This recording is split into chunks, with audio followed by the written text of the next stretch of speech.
salaam amati nañu mbégte feggoog yéen ñu ñuy teewlu à travers Seneweb TV ak seneweb.com chaque fois dañu am plaisir bu baax a baax di janoog yéen ci lépp luñ leen di dégtal ñu amati mbégte bu baax daal di fi dalalaat ki nga xamante ne ni dootuñ ko présenté ndax si kër gi la bokk mënees nañoo ne di inspecteur jëwriñ Ibrahima Birame Ndong ñu bëri aussi gis nañ ko à travers les images ni ki démb si conférence de presse bu coalition Diomaye président doon amal jotoon na fa débarqué am lu fa jotoon a xew gis nañ ko à travers les images lu ko wundu dañ koy nuyu ba ko mu nuyonteeg yéen mu daal di ñu ci indil tontu waaye itam yaatal bu baax a baax si li nga xamante ne ni moom mooy jafe-jafe yu am ci biir boobule coalition nga xamante ne amaana doon na lu ko neexul inspecteur jëwriñ ñu ngi lay nuyu bu baax amati mbégte dalal la si Seneweb.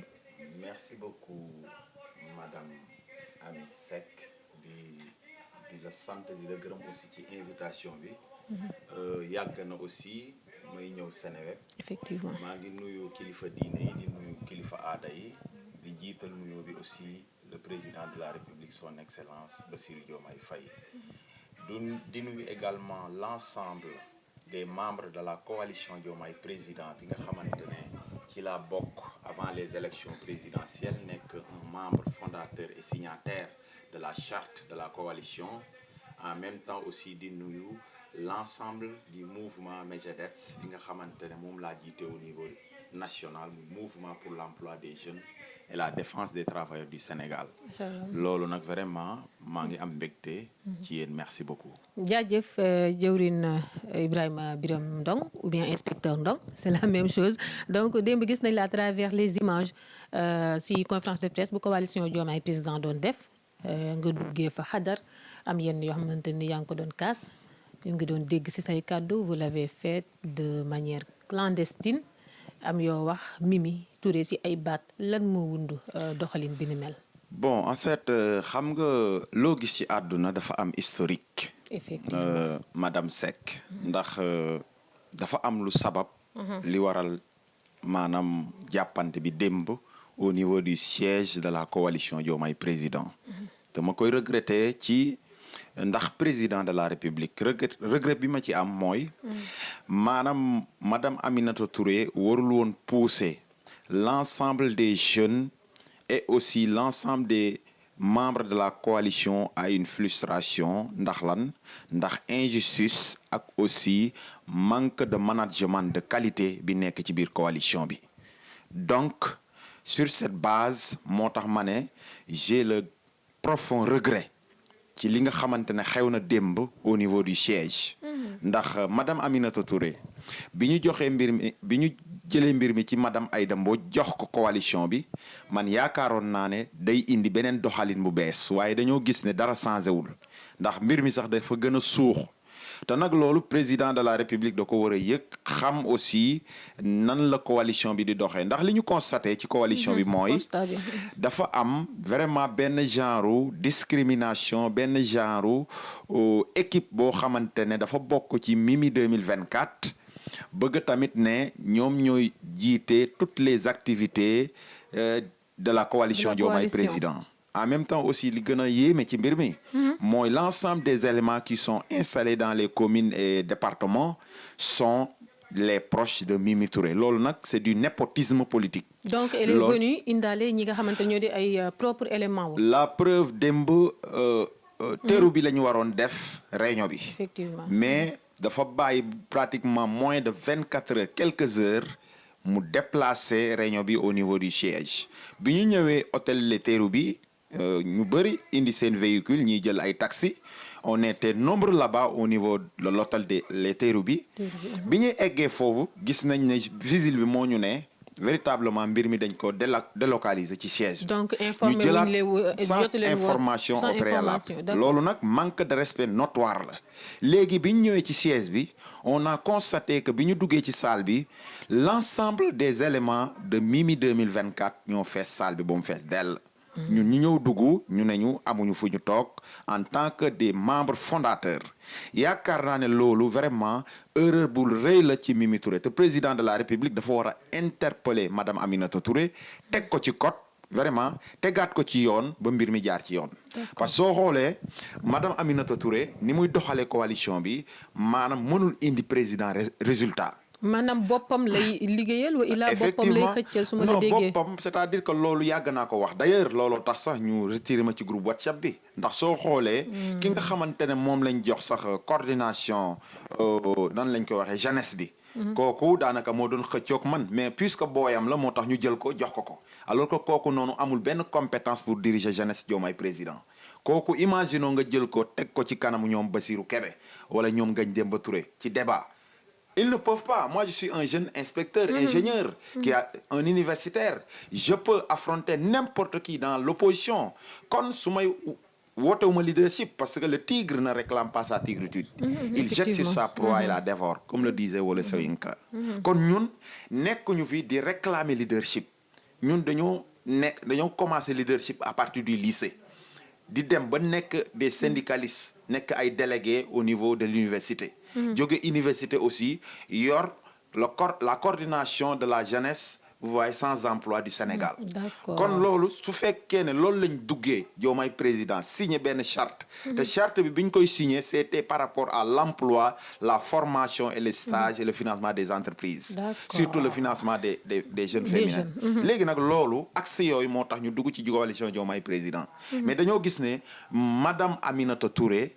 daf ñoo bëgg a écarter ci coalition te moomul coalition bi dafa fekk coalition bi juddu mu ñëw ñu accueillir ko bu mu jàpp ne moom autorité la vous voyez donc il est proche véritablement am na ay moyens financiers que mën na utiliser ces moyens financiers véritablement pour mettre un dictat dans la coalition ndax soo xoolee lu mat 300 membres dans la coalition sont frustrés mais waxuñu ko. loolu nag président nan la mën a gagner élection yi. léegi yéen avant ñu ñëw si loolu ngeen doon kas moo waral ñu génne leen si groupe WhatsApp. mais effectivement génne na ay léegi mu mat 100 personnes ñi muy génne képp koo xamante ne wax nga dëgg mu génne la ci groupe WhatsApp bi mais nag man xam naa ne fi ñuy jëm.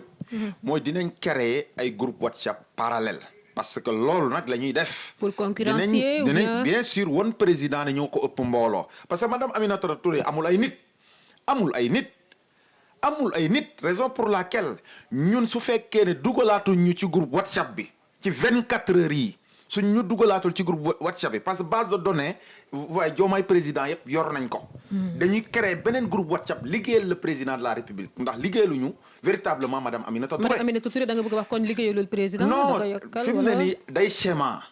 ci schéma la nekk te ñun nekkuñu ci schéma pour jéem a am doole vraiment peut-être balaa 2029 mu xàlli yoonu boppam ñun nekkuñu ci loolu.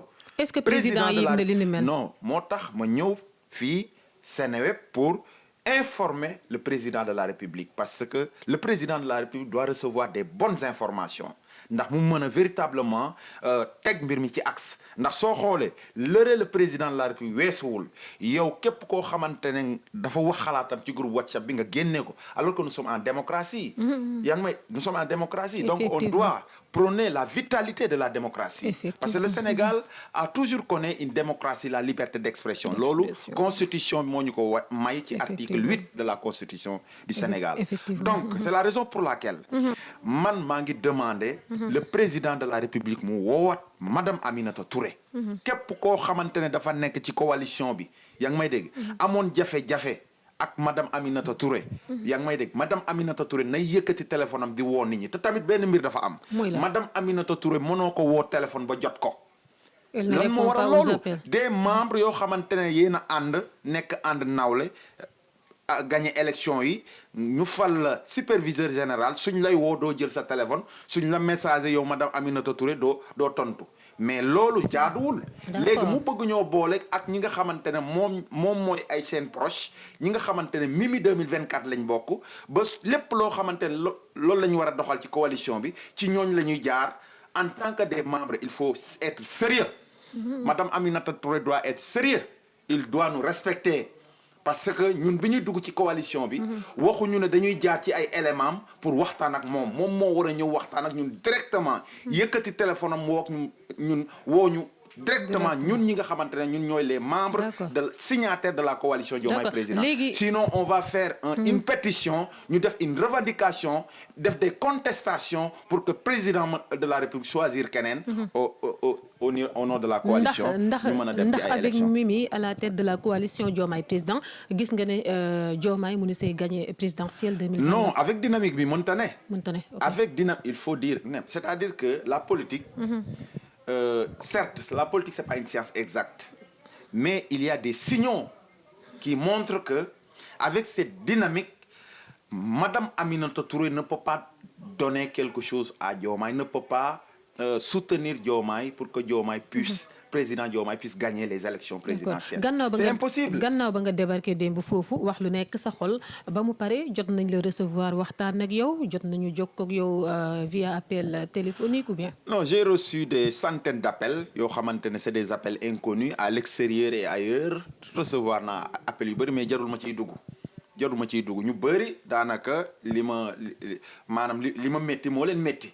Vous voyez, sauf que dañoo amul opportunité pour exprimer wu ko wala aussi ñu manifester ko mais man moom du ma naafeq man lépp loo xamante ne métti na ma loo xamante ne jaarul yoon dama koy wax. man loolu lañ ma xamee naturellement inspecteur donc bañkat la à chaque fois. mais effectivement mais loolu rek loolu tax sax Macky Sall rajo ma sama poste inspecteur. bi ñu demee tribunal première instance dama gagné procès bi ñu demaat cour d'appel ma gagné procès bi loolu lay wone nay rek man nit ku jubla yaa ngi may dégg donc su may ànd ak nit dama bëgg ñu teg ko ci yoon politique bi nga xamante ne c'est de la politique politicienne bi nga xamante ne madame Aminata Touré daf ñu ko bëgg a imposer loolu dafa xewi Sénégal léegi dafa changé jeunesse bi dañoo yeewu mais sooy dox ci ay schéma dox tamit ci ay njuuj njaaj maanaam bëgg a salfaañe ak yelleefu doomu aadama yi loolu mënul jàll rawatina nag ci coalition bu toll noonu coalition présidentielle. donc ni nga waxee nu madame Aminata Touré di doxalee dafay donc revenir si li nga xamante ne PM mu ngi ko doon alerté. non xam nga premier ministre moom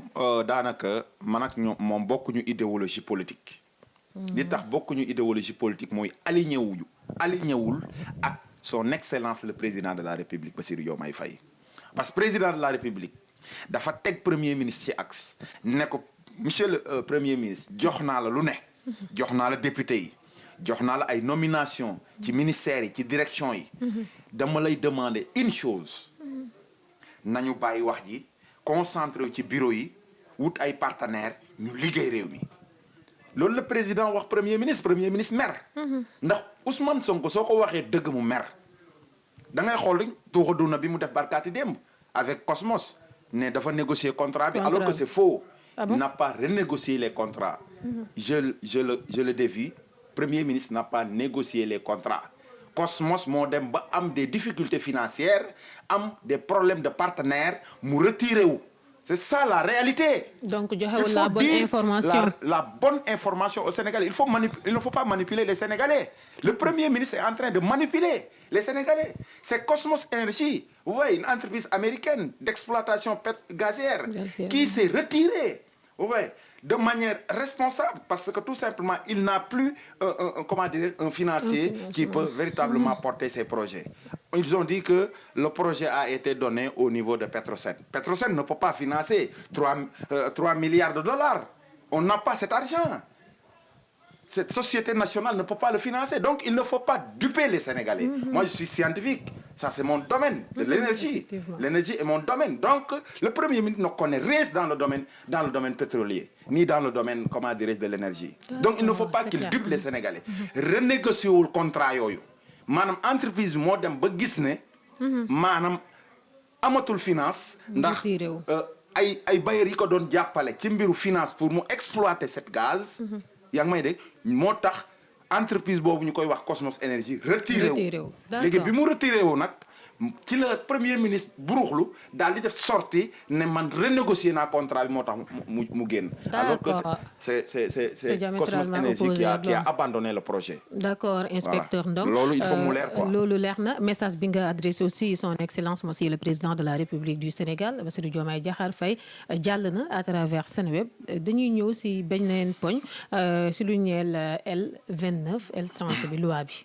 par rapport ak sa xalaatu bopp ban jàngat nga ci am. waaw xam nga gis nga la loi moom est impersonnelle et générale loolu c'est un principe de droit universel te yaakaar naa ne nit su fekkee ne da ngay tëgg benn loi boo xamante ne da nga viser benn nit pour que mu jariñ benn nit pour que loi bi ngay teg mu nekk une loi boo xamante ne c'est personnel dafay viser l'avantage les intérêts d'une personne je pense que loi boobu est anticonstitutionnelle te su eggee ci conseil constitutionnel da koy rejeter du ma dugg nag sur le principe de la sécurité juridique parce que ci domaine boobu je pense que suñ fa duggee day xaw a compliqué avec le principe de la rétroactivité de la loi et la non-rétroactivité de la loi. Parce que la loi plus douce, vous voyez, peut rétroagir, mais la loi plus sévère ne rétroagit pas. Loolu nag bon, je pense que suñu dawalee quelques mois dinaa fi ñëw Seneweb comme ça ñu gën ko yaatal mais en tout cas loi bi c'est une loi dangereuse autant pour moi. Comment? C'est une loi dangereuse autant pour moi.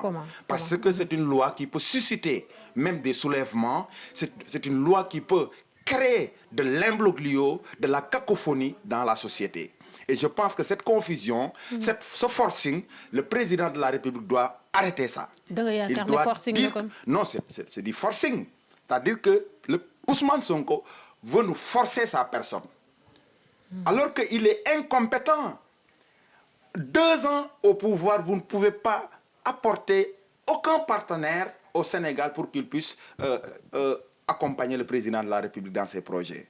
Cela veut dire que on vous paie notre argent,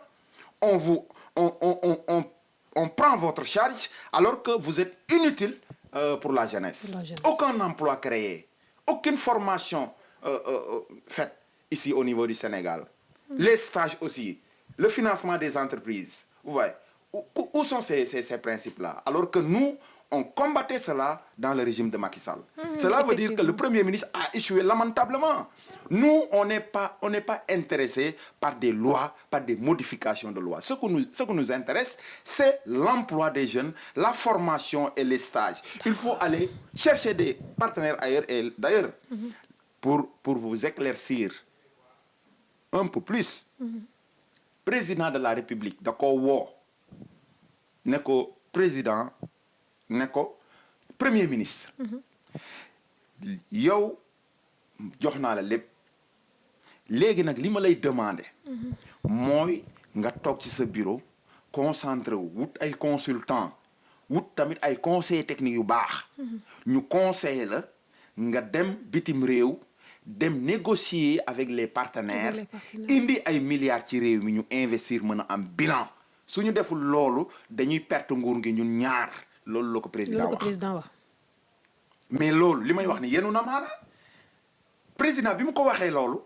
premier ministre yaa ngi may dégg xam na ne dañ ko wax dëgg ndax soo ko waxee dëgg day mer léegi nag li xew jamono ji mooy lan mooy dafay tibb tant que président de la République dafay yàqal président de la République mooy premier ministre moo tax maa ngi lancé appel au président de la République xam ne mu xamal di ko xamal ne il y a des jeunes bu mel ni man ak yeneen jeunes des milliers de jeunes yi ko bëgg yoo xamante ne mën nañ liggéey ak moom yaa ngi dégg au niveau national jeunesse bi bëgg nañ ko parce que am na yar am na teggin te aussi xam na li muy def te bariwul wax moo tax King Fahd Palace mu ne ko yow premier ministre li ma la sant mooy nga concentré wu nga liggéey man waxuma la véritablement ñu ñaxtu guddi ak bëccëg alors que ñun ñoo yor pouvoir bi kon le président de la République su dooy war kese ñoom ñoo war président ñoom El Malick Ndiaye moom tant que moo ngi ànd ak Ousmane Sonko yaa ngi may dégg Sénégal du ma sa baax parce que xam nga lan moo tax parce que El Malick Ndiaye intérêt boppam rek moo ko tax a ñor moo ko ñor ak Jibi Gueye Ndiaye ñooñu li ñuy conseil Ousmane Sonko baaxul ndax Ousmane Sonko nekkul ci yoon bi chaque fois Ousmane Sonko au lieu mu jàppale le président de la République ci projet yi au lieu aussi mu indi ay xalaat yoo xamante ne véritablement ay solutions d'urgence yoo xamante ne dina mën a déclencher l'emploi des jeunes la formation les stages le financement des entreprises le financement des groupements féminins pour que véritablement ñu mën a jóge ci ndóol bi mais le président de la République le premier ministre autant pour moi véritablement fait le contraire il veut dafa bëgg a naxasal nu mu tëddee bilan bi pour que 2029 mu ne non man maay solution bi alors que soo yore solution dans l'exercice du pouvoir nan nga ko yoree 2029 nan nga ko yoree 2029 il est incompétent il faut qu'on le dise il est incompétent raison pour laquelle ñun li ñuy demander dañuy demander le président de la République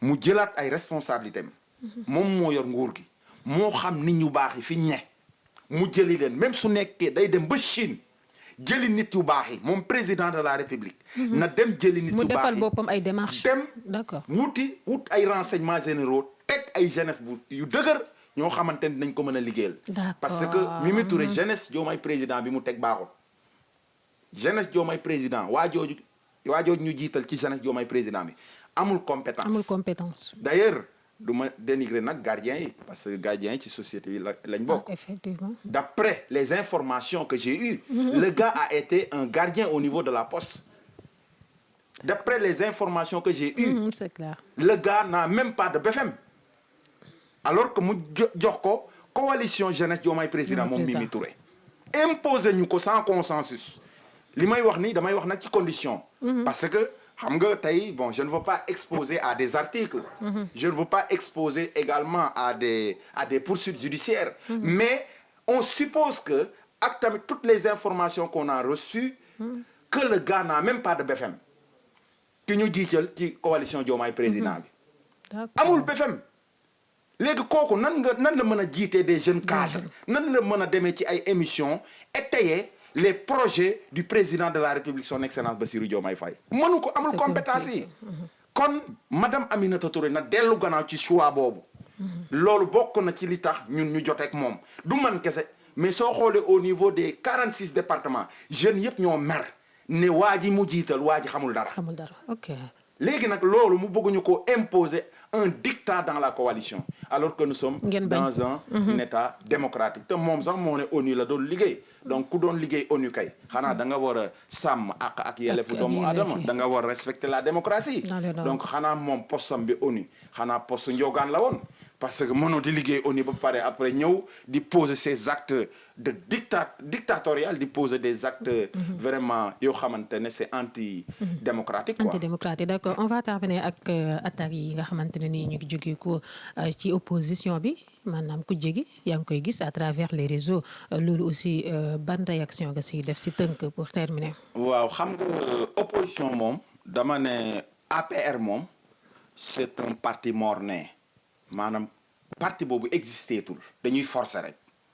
parce que déjà maanaam rapport yi leen épinglé rek woon na ne ñoom ñëpp ay sàcc lañ rapport yi leen épinglé woon nañ ñoom ñëpp ay sàcc lañ parce que ay rapport ñoo leen épinglé maanaam ay rapport lañ teg ci loxo sénégalais yi ne diw ak diw ak diw ak diw ni ñu yoree direction yi yaa ngi may di ak bi ñuy dem tuuxa duuna yi lañ def kon ñooñu suñuy dellu si waat ne dañuy jiite sénégalais yi dañuy fowee seen xel yi ñoom APR maa ngi ciy gis nag ay quelques jeunes yoo xamante ne dañuy bëgg a jéem a imposer waat naan Macky Sall dafa war a jël ONU mais Macky Sall suy jël ONU lu ci yoonu Sénégal yow Macky Sall def tuuxa dunam yaa ngi may dégg dem Maroc jënd fa kër kooku xanaa su fekkoon ne bëgg na réew mi day ñëw fii Fatick bi mu juddoo mu jënd fa kër wala Almadi bii sax dëkk ak ñun mais jeunesse su APR yi ñoo nekk ay alalu borom barke te alalu borom barke moom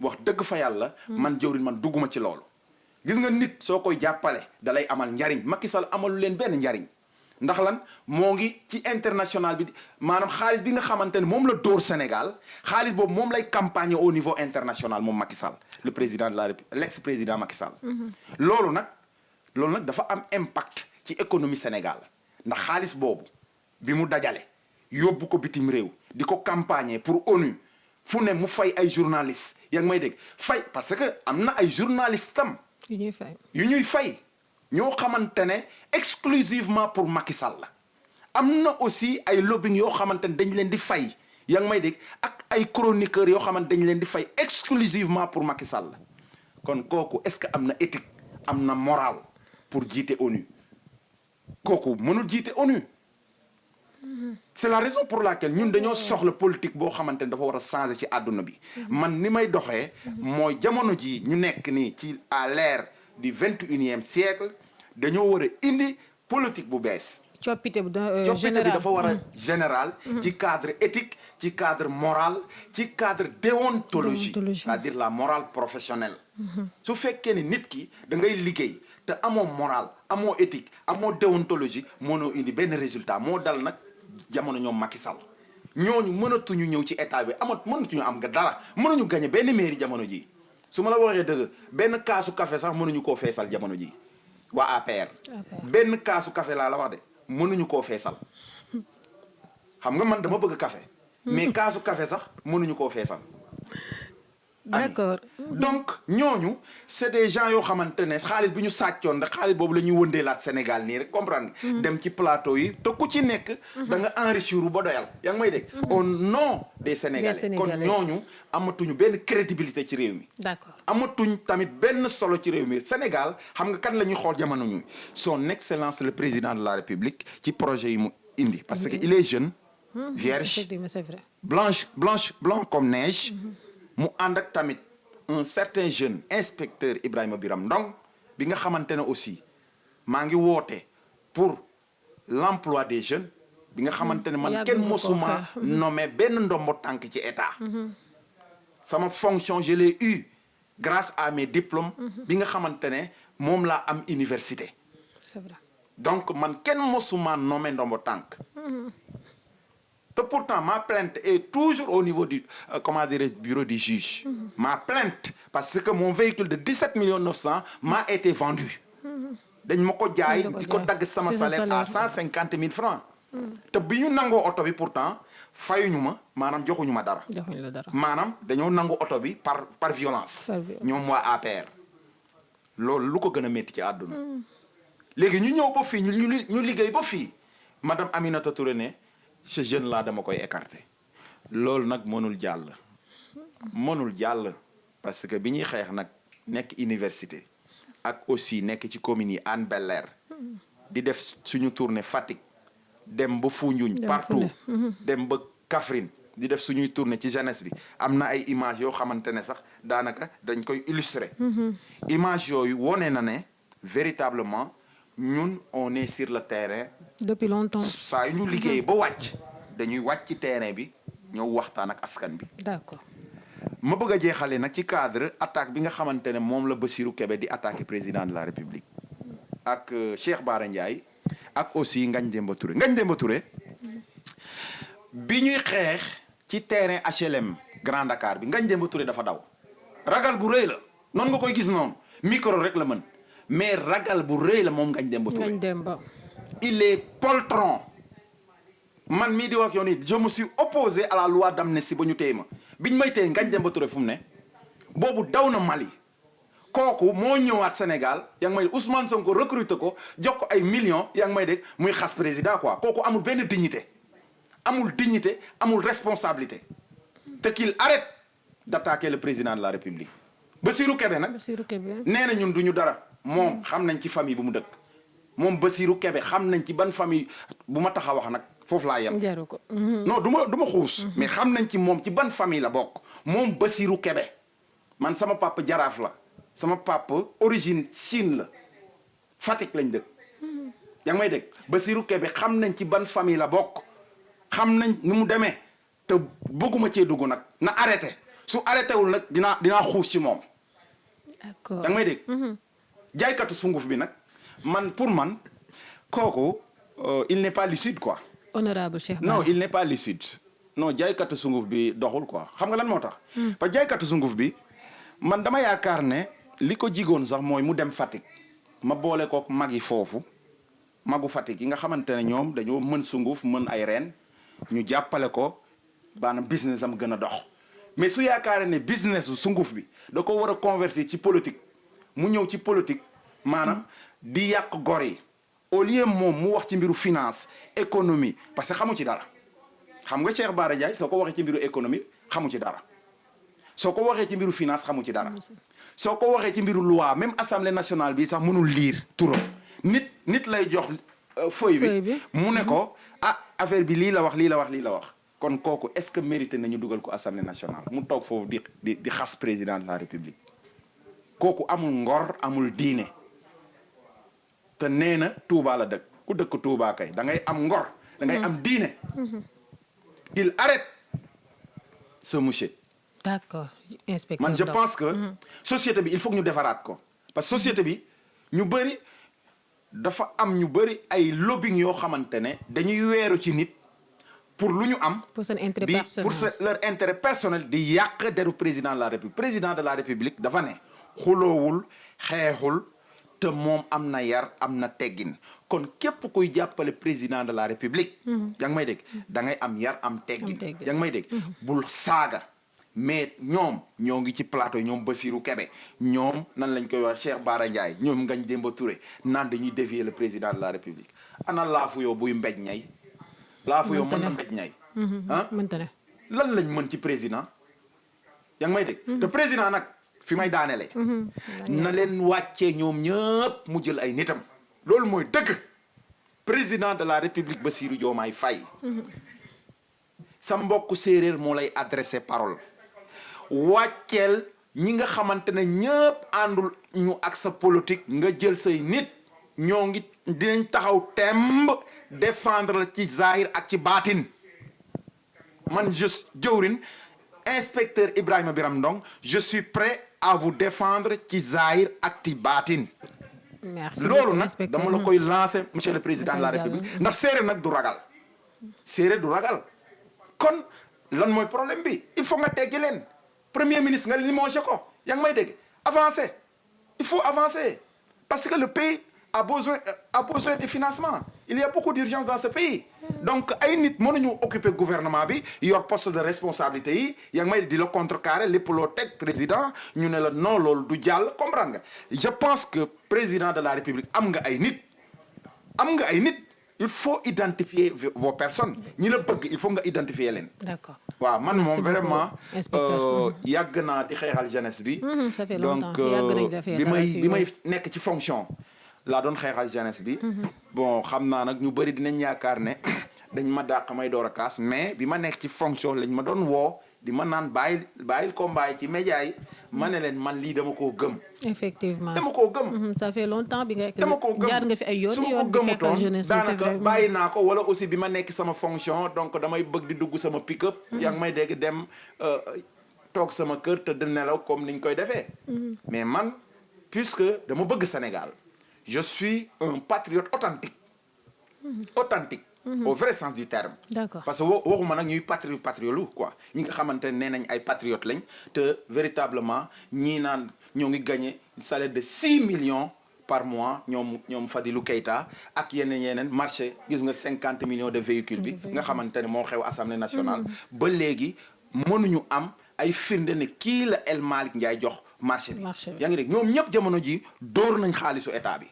léegi avec ça ñu ne dañoo bëgg a indi lu bees léegi équipe boobu moom la ñuy teggi na le balaa 2029 Pastef APR dañ koy teggi na le Bassirou Diomaye Faye xuus ak ay nitam su ko defee ñu mën a développer Sénégal. merci beaucoup inspecteur Ndong donc message bi leer na mu doonoon inspecteur jëwrin Ibrahima Biram Ndong doon indi ay leeral par rapport ak li nga xamante ne ni xew na démb ci siège coalition Diomaye président mais aussi di lancer benn message bu important son excellence Bassirou Diomaye Diakhar Faye yaakaar naa message bi jàll na à travers Seneweb TV seneweb.com di leen jaajëfal ci ànd bi ak teewlu bi inspecteur du ñàkk dinañ la dalalaat si suñu plateau bu yàggul dara ngir gën a yaatal si yenn détails yi au revoir et à la prochaine incha allah.